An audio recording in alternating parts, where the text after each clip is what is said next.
Bonjour à la maison. Bienvenue à C'est la vie. Ça pourrait être une bonne intro, ça.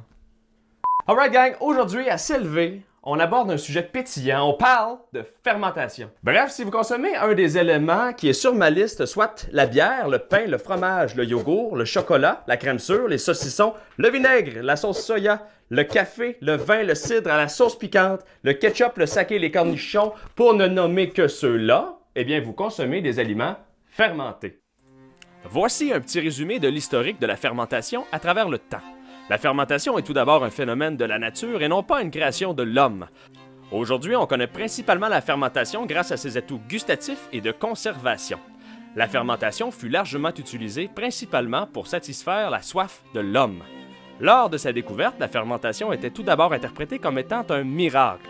C'était pour l'homme la résurrection sacrée d'une denrée précieuse et essentielle.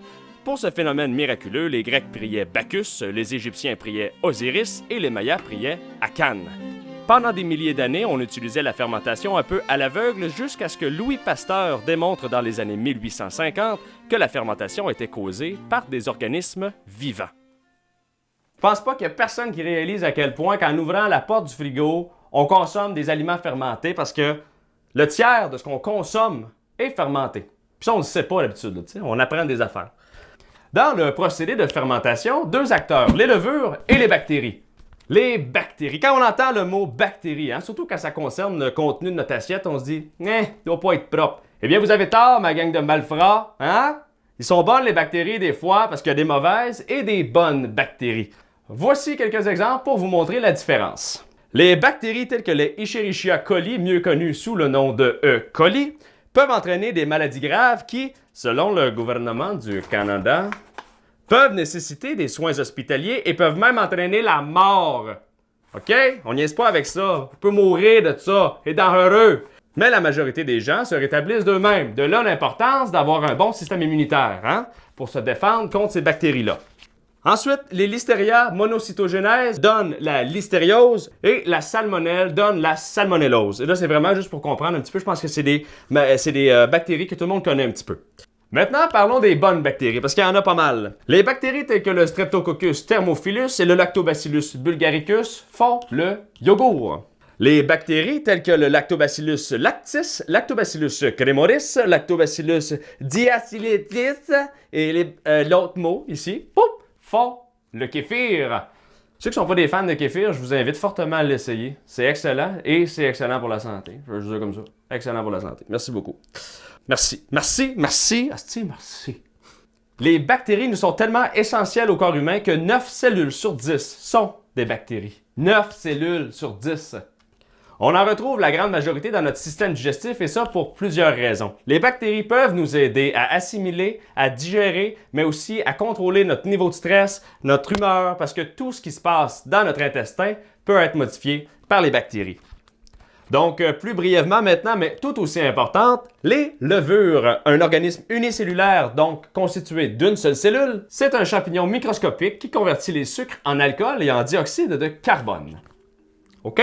Le processus de fermentation permet d'amplifier les bonnes bactéries qui se retrouvent initialement dans la nourriture, empêchant le développement des mauvaises bactéries. C'est le principe du plus il y a de monde, moins il y a de place. Tout ce qui meurt se décompose dans le but d'être réutilisé par la nature. C'est comme un cycle. Quand quelque chose meurt, ça nourrit quelque chose pour que ça meure qui nourrit quelque chose. C'est bon? Que ce soit un fruit ou le corps humain, les ferments sont présents partout. Voici maintenant les 3 types de fermentation les plus populaires. La première fermentation, c'est la fermentation lactique. Là, ça n'a rien à voir avec le lactose ou le lait en général. Ici, les ferments lactiques transforment les glucides en acide lactique. C'est pour ça, souvent, quand on mange quelque chose de lacto-fermenté, c'est un peu acidulé. C'est tout d'abord une méthode de conservation des aliments qui diminue la prolifération des bactéries en augmentant l'acidité. Le pH s'exprime sur une échelle logarithmique de 0 à 14. Entre 0 et 7, on mesure les éléments acides. Entre 7 et 14, on mesure les éléments alcalins. L'eau est neutre, donc à un pH de 7 au centre de l'échelle.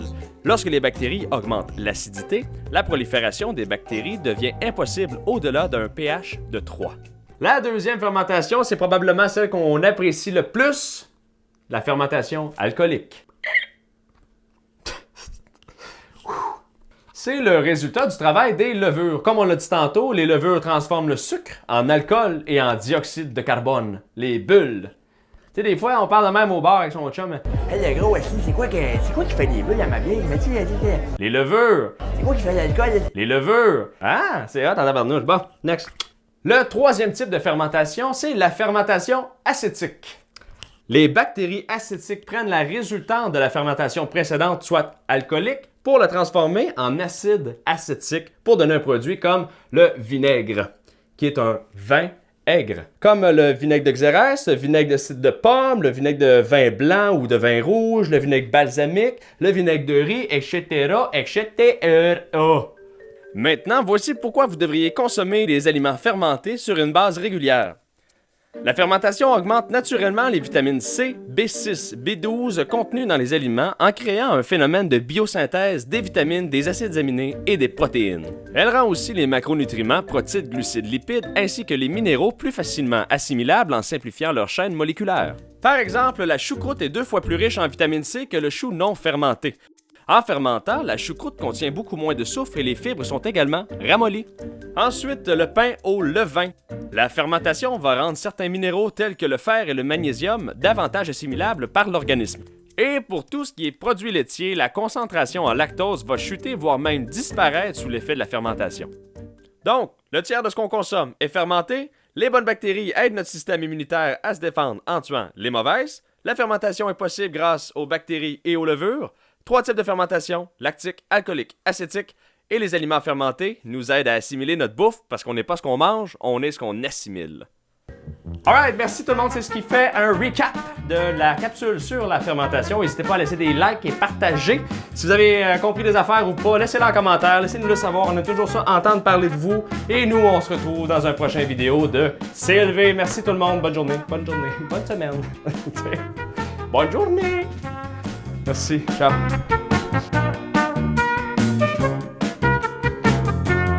Yes sir Miller! Yes sir Miller! On va en ouvrir une frette!